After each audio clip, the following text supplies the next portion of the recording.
Hello, everybody, and I hope you're having a blessed day. And I wanted to show you some footage of Aldis. Now, I don't have an Aldis in my local area, but I have somebody that does, and they do a lot of traveling, and they bring me stuff from Aldis. Now, prices have gone up, even at Aldis. Prices are going up everywhere.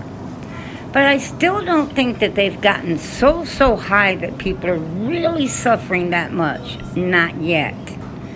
But I do think it is going to get to that point, and it's going to get really bad.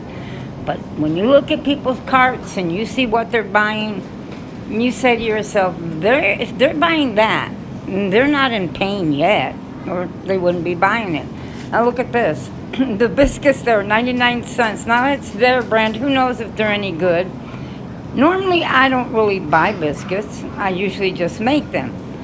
I am going to show you in the next few videos what I store. It's the same things that I have stored all my life. Because if things get so bad that you couldn't afford the meat at the store, or the stores became really empty, or you couldn't buy anything at a store anymore, you are going to end up changing completely how you cook and what you live off of, because you're not even going to be able to, if you can't get food at the store because of high prices, how much do you think gas or electricity is going to go? You're not going to be able to afford those either. Our lives are really going to change if things go the way a lot of people are thinking that they are going to go. And I want to show you ways to be able to stock and store. Now, you're not going to have everything you want, but you can have a good amount of food, and food that would last you, and you don't have to go out and buy tubs of food for 25 years.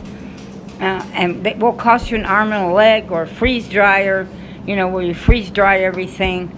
Just ordinary good food, and some foods that you should be putting away that will help you, because you don't want to be eating just junk food. You don't want that to happen. And so a lot of the canned goods that people are putting away, I don't consider to be food. I consider it to be items that they really like. When you see people that are putting away gravy, in a jar, well, that's a luxury item, I call it, but we'll talk more about that. Enjoy this video, look at some of the prices, and you can remember, because I can, even canned mushrooms have gone up at Aldi's. A spaghetti sauce has gone up. Their canned beans have gone up. Almost everything has gone up there, but there's a lot of things here that I would never buy. I just don't buy it. There's a whole lot of things. I'm more into buying dry food. Dry. That's right. Dry. Like dried beans. Dried things. I'm going to show you what I mean by that. Our ancestors, almost everything was dried. It was. They dried their corn. They were, the Indians were the first ones to, have corn. We didn't, the white man didn't have it. There was no corn. There was no such thing. They called it maíz. That's right. And we got that from the Indians. So, there's dried foods, lots of them. And what would you do to dry food if you didn't have a dehydrator? Good question. Another thing I wanted to show you. Okay, I buy canned fruit. I won't be buying this anymore, though. I didn't really stop and think this is something that is packed in extra light syrup. I didn't pay attention to that when I purchased it. And so, because if I had, I wouldn't have bought it.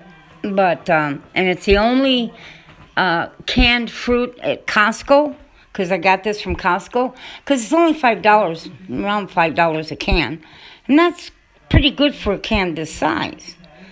But when I went to open it, and I put it in the refrigerator, it was fine in the beginning, but a couple of days later, this is what it looked like.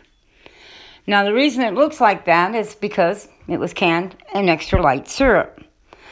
There's no sugar, really not a high enough level of sugar for it to be able to be a keeper. In other words, keep itself. Keep the mold out. Sugar keeps molds out of food. Salt keeps bacteria out of food. It's a preservative, like sugar is with your jams, your jellies, your fruits that you can. This does not have a high enough level of sugar to keep the mold out. And I didn't stop and think about it when I bought it. I didn't look to see how much syrup, or sugar I should say, was in it, as far as it being a heavy syrup, because that's what I would have bought. Because I would know that when I open this, it is not going to be eaten up in a day or two. It's going to take it a couple of weeks. But with the proper sugar in it, that would not be a problem. And so these are things, hopefully you think about when it comes to storing things. But come back and visit the channel, because I'm going to show you the things that I store, and explain why I picked that particular thing, and explain to you what I think, because you got to think, what would you do if you had no electricity, no water, no gas? I mean, how would you go about your daily life until the things, came back on? If you had a winter storm and it was gone for, this sort of thing for a few weeks.